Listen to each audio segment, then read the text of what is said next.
جو لوگ حضرت امام حسین رضی اللہ تعالیٰ عنہ کے مقابلے میں کربلا گئے اور ان کے قتل میں شریک ہوئے، ان میں سے تقریباً 6000 کوفی تو مختار کے ہاتھوں ہلاک ہوئے اور دوسرے لوگ طرح طرح کے عذاب میں مبتلا ہوئے۔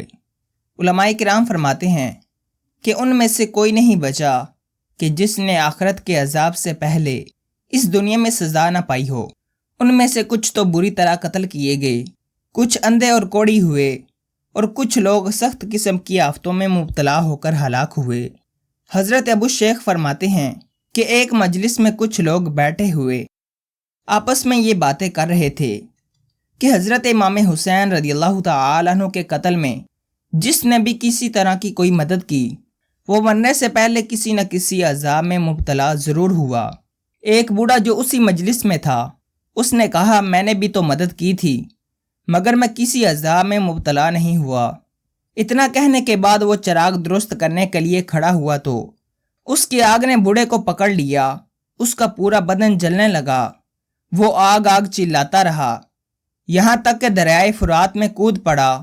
مگر آگ نہ بجھی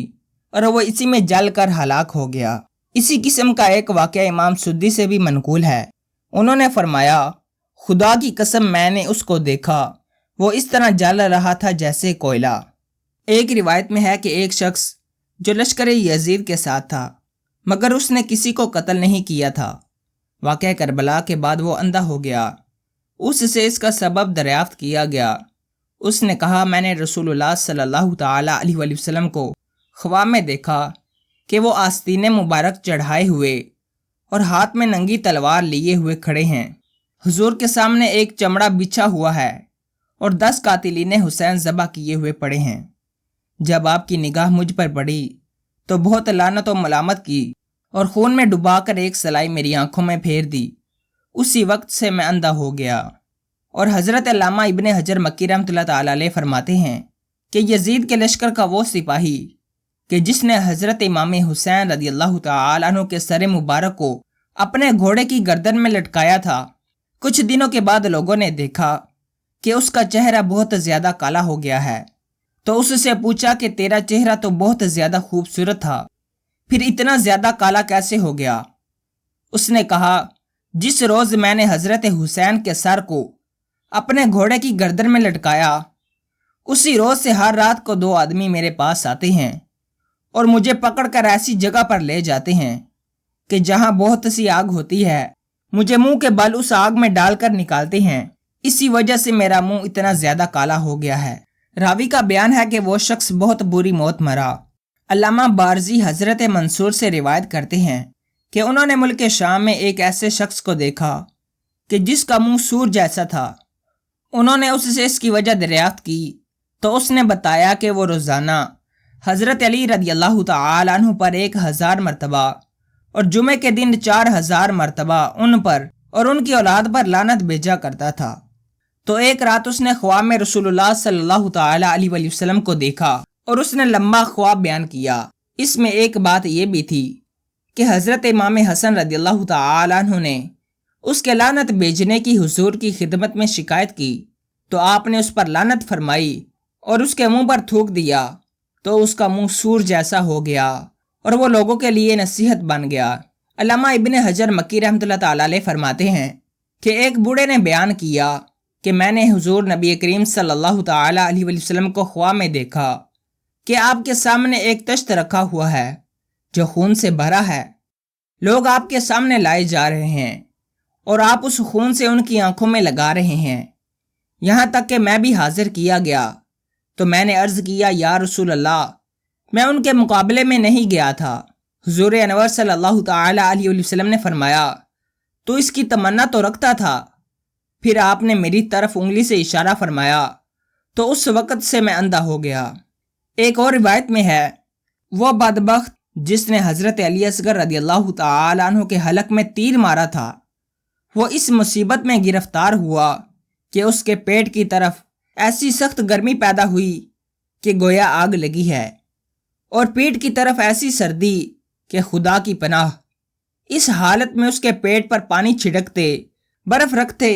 اور پنکھا جلتے مگر ٹھنڈک پیدا نہ ہوتی اور پیٹھ کی طرف آگ جلا کر گرمی پہنچانے کی کوشش کرتے، مگر کچھ فائدہ نہ ہوتا اور وہ پیاس پیاس چلاتا تو اس کے لیے ستو، پانی اور دودھ لایا جاتا،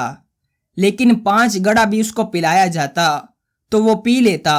اور پھر بھی پیاس پیاس چلاتا ہی رہتا، یہاں تک کہ اسی طرح پیتے پیتے اس کا پیٹ پھٹ گیا۔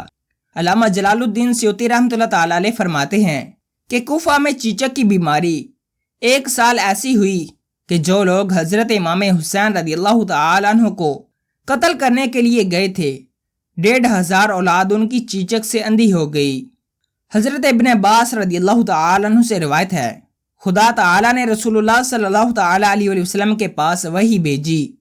کہ میں نے یحییٰ بن زکریا کے عوض 70,000 کو مارا، اور اے محبوب تمہارے نواسے کے عوض 70,000 اور 70,000 یعنی 1,40,000 کو ماروں گا۔ چنانچہ بہت سے لوگوں کو مختار کے ہاتھوں مارا اور بے شمار لوگوں کو طرح طرح کی مصیبتوں اور آفتوں سے ہلاک کیا، اور پھر کئی ہزار عباسی سلطنت کے بانی عبداللہ صفاح کے ہاتھوں مارے گئے۔ اس طرح وعدہ الہی پورا ہوا اور کل 1,40,000 مارے گئے۔ یہاں پر ایک سوال پیدا ہوتا ہے کہ امام علی مقام رضی اللہ تعالی عنہ کے مقابلے میں صرف 22,000 کا لشکر میدان کربلا گیا تھا، تو 1,40,000 کیوں مارے گئے؟ اتنے لوگوں نے کیا گناہ کیا تھا؟ اس کا جواب یہ ہے کہ جو لوگ حضرت امام حسین رضی اللہ تعالی عنہ کے قتل میں شریک ہوئے، ان کے مجرم ہونے کے ساتھ وہ لوگ بھی مجرم ہوئے جو قتل حسین پر راضی تھے، لہٰذا قاتلین حسین کے ساتھ وہ مارے گئے، اگرچہ ان کے ہمراہ کربلا نہیں گئے تھے۔ ابو داؤد شریف کی حدیث پاک میں ہے کہ سرکار اقدس صلی اللہ تعالی علیہ وسلم نے فرمایا، جب کسی جگہ کوئی گناہ کیا جائے تو جو شخص وہاں حاضر ہو مگر اسے برا سمجھتا ہو، وہ اس آدمی کی مثل ہے جو وہاں موجود نہیں، اور جو شخص وہاں موجود نہ ہو لیکن اس پر راضی ہو تو وہ اس آدمی کی مثل ہے جو وہاں موجود ہو۔